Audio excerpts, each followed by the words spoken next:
Sitting here with my production assistant again, right? My little helper. And we've just been working on this. Someone posted online they were selling a bunch of these Wriggler generic kind of cases. They didn't have anything in them, it was just a case. And the little logo LED right there by her hand.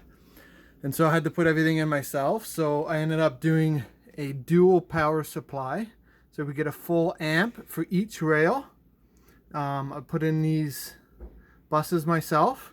So on each bus, you get a full amp for each rail. So amp there and an amp there. And I've got a bunch of these Roland modules, and they take almost half an amp each themselves. So what I did with them is actually put in, you see down there, there's a power supply, a power bar that's strapped in there. And I actually have 2 of the power supplies for those Roland modules. I have 3 of the modules, but you can power 2 of them off of 1 power supply. So I got one of these guitar chain link things to put 2 of them up here that I use for effects and oscillators. And then another one I'm going to put way over here in this corner on another power supply. And that one I use usually for effects, and it'll be over there. Hey, what's going on? Gotta put your hood on? Looking cool.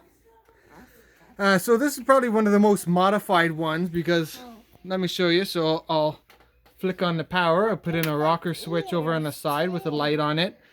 Plus the logo lights up.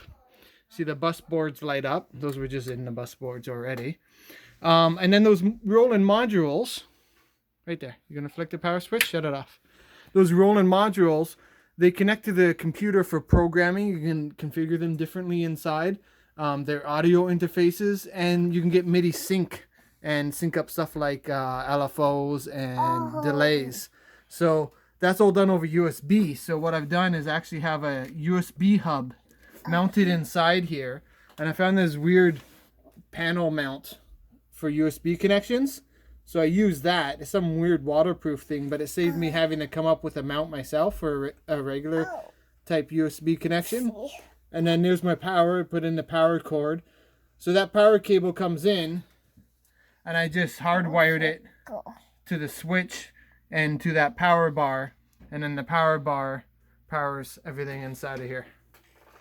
It's cool. All right, say goodbye, babe. Bye. Bye, babe. Bye. Bye. Bye.